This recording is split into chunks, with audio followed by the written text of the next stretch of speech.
You have questions, we have answers. This is Jane Muller. And this is Ken Muller. Welcome to our show, all about real estate with Ken and Jane. Well, today, Jane, we have a really juicy topic, landlord-tenant law. That's something that's been overdue to talk about. There's so many listeners and clients always ask us questions about, landlord-tenant related issues, and it is a big part of real estate because a lot of people rent, and we deal with clients that are both landlords and tenants. Tenant, yes, absolutely. So, to break it all down for us, we have with us an attorney. His name is Craig Rothenberg, and I'm going to introduce him. But before I get started, I want to inform the listeners this is intended as general information only. It is not specific legal advice. Only your attorney can give you specific legal advice. So without further ado, Craig, welcome to our show.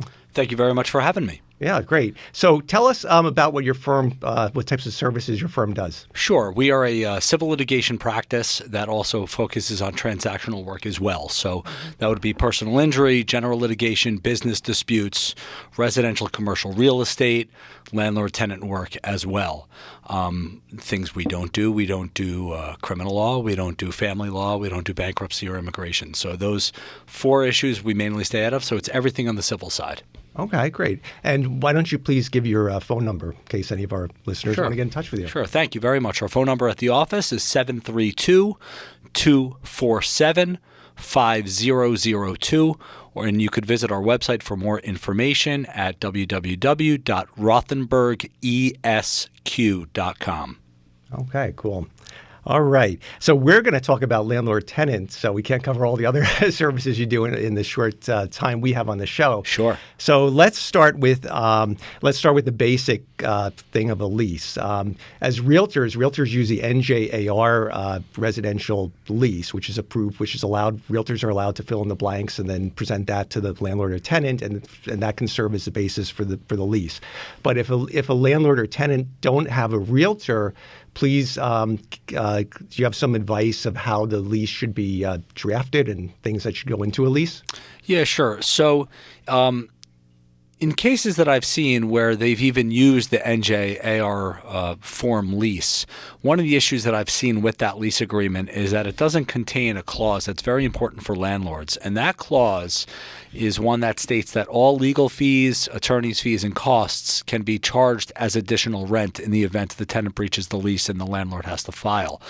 If it doesn't contain that magic language saying that those can be charged as additional rent, then the landlord can't include them in the eviction complaint. So, for example, if the tenant's behind on 2 months' rent, the rent is $2,000 a month, and the landlord is and the attorney's charging $1,000, you can't now add that $1,000 into the eviction complaint that the tenant has to pay because the lease didn't contain that required language.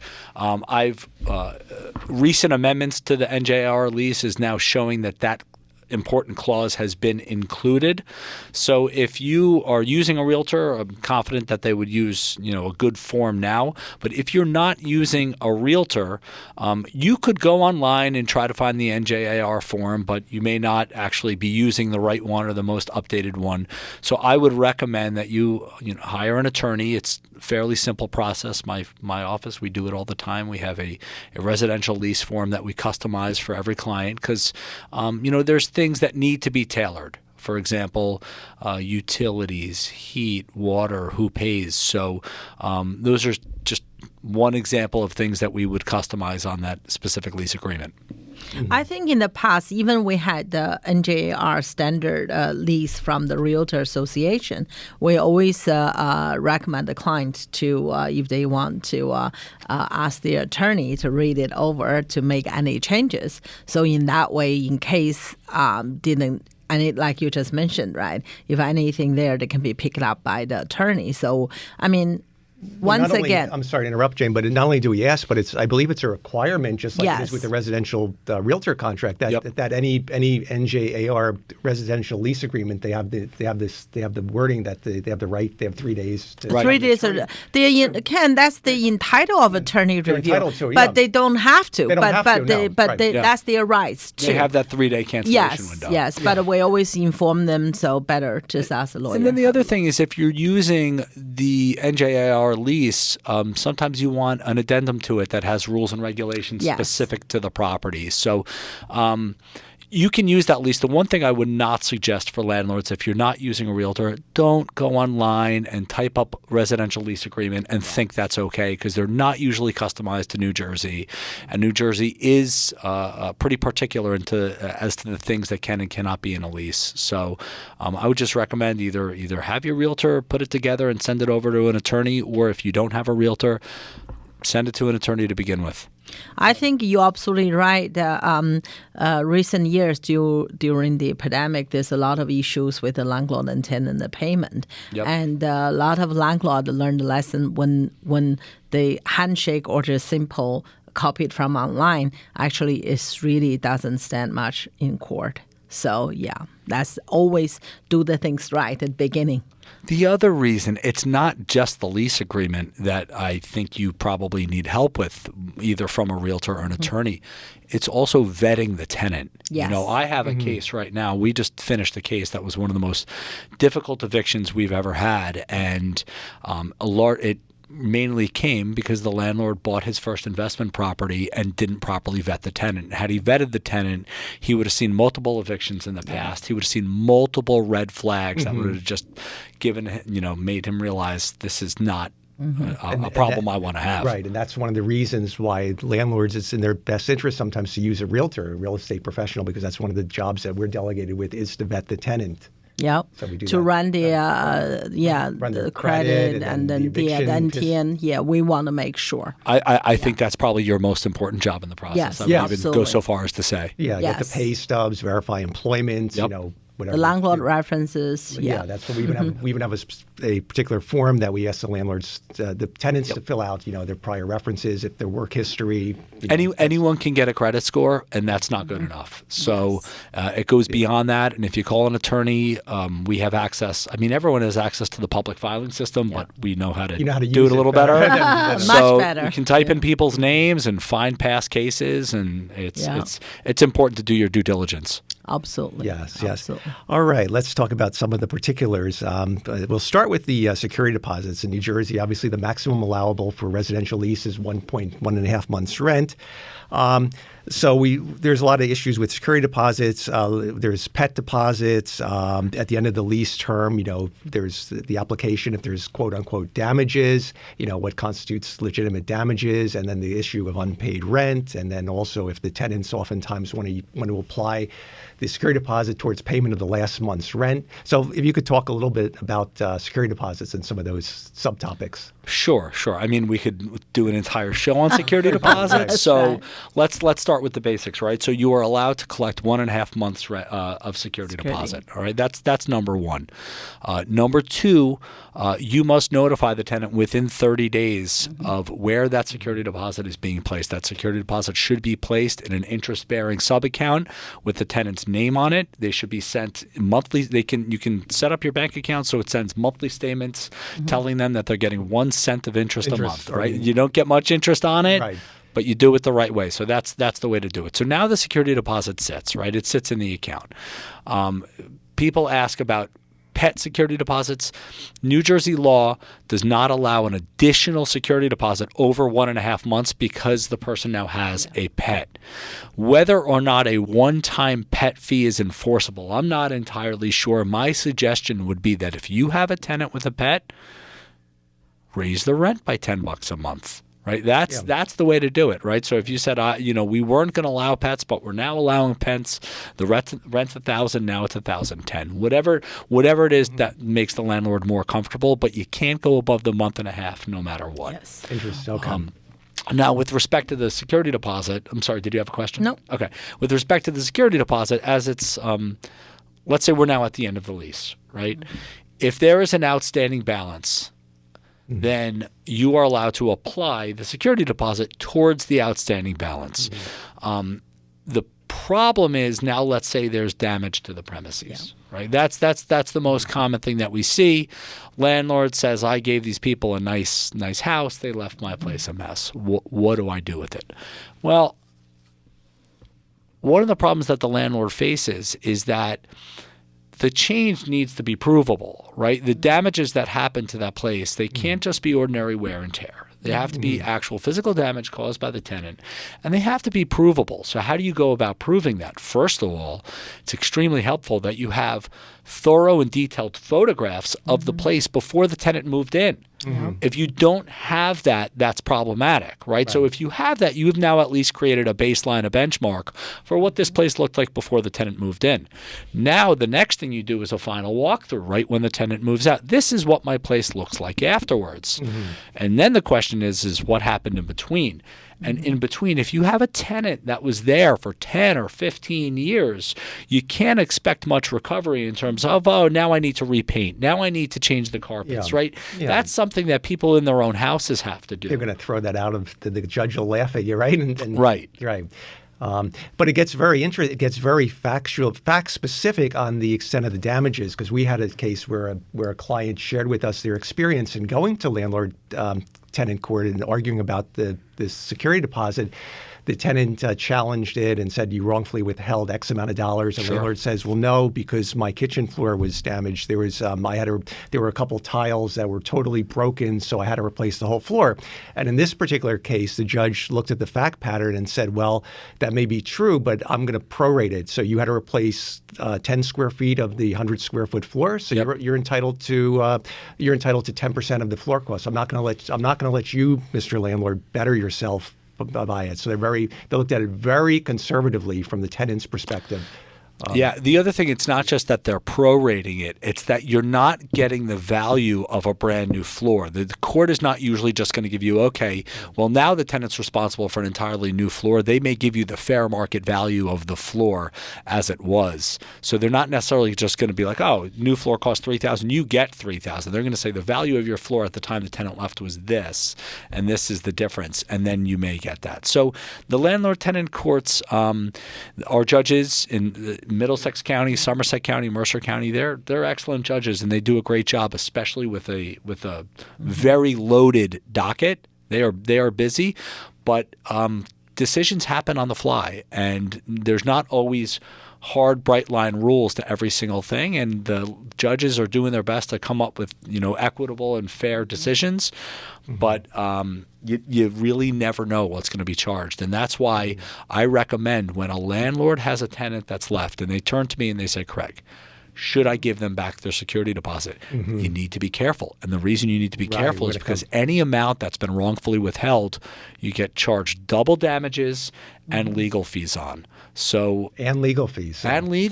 So if you wrongfully withhold $600, that would translate to $1,200 if it's, and plus the legal fees of the tenant to recover that amount. So that could be a hefty amount. That's right. So if you're fighting over paint, sheetrock, and some carpet, I usually recommend just give it back. But if they owe you rent already, in that case, you have a much stronger case, right? And then the other question is people being allowed to use security deposits towards their rent. They're really not supposed to do that because it really hurts the landlord because now the place is damaged and the landlord has no security. Why don't we pick up this topic? We're going to take a short break and we'll be right back after these messages. Okay, welcome back to our show. We're joined today by Craig Rothenberg. He's a civil attorney and specializes in or concentrates in landlord-tenant law, amongst other things. Craig, once again, please give the listeners your contact information. Thank you. My contact information is, you can call the office at 732-247-5002. I was about to give my cell phone, and I would have been so upset with myself had I actually given out my personal cell phone on the radio. So that's something that clients earn pretty quickly, unfortunately for me. You have to be a client though first, so you got to call us. Absolutely, you got to earn that. And then my website is www.rothenbergesq.com. Okay, great. Thanks. So we were going to continue to finish up talking about security deposits. Just before the break, we mentioned what we've experienced a lot of times. The landlords will call us and say, "Oh, the tenant wants to apply or is telling us they're applying the security deposit to the last month's rent. What to do about it?" And it's really a tough call because first of all, we can't give them legal advice, and secondly, I don't know if there is much of anything you can do to stop them other than if you're the landlord, you say, "No, I really don't want you to do that," because you're lessening the security deposit, which is intended to be there in case there's damages. So what advice, if any, as general advice, again, not legal advice, because this is a general listener audience. Everything is case by case. But what options could the landlord do in that case? Well, I mean, it's difficult because now the landlord is at a point where it's the end of the lease. The tenant said, I want to leave. And the tenant said, now apply the last month or month and a half to my deposit. Use the rent. Use it for rent. Well, if the landlord decides to take him to court for eviction, the tenant's going to be gone by the time you ever get to court. So you're really kind of out of luck right there. So the option would be ultimately when the tenant is left and you see what's left on the security deposit, you could file in collections in the event that they've damaged the place and there's no security deposit to pay for it. But the landlord is somewhat out of luck in that situation. During COVID, the tenant was allowed to do it. There was an executive order that was allowing the tenant to apply the security deposit to the rent as financial relief. That's over, so the tenant really isn't supposed to do that anymore. My advice to the landlord in this particular situation is if the tenant's going to do that to you, at least get it clear in writing that the tenant's vacating and terminating its lease. That way, in the event the tenant uses the security deposit and then doesn't vacate, at that point, at least you can declare the tenant a holdover and file for eviction. Because we're going to come to this topic, I think, later about what you're allowed to do when the lease terminates. Right. But the best thing you can do is at least you can lock the tenant in signed writing that they're leaving. Because that's ultimately, if the tenant's going to be problematic, the landlord always wants to mitigate the losses. Right.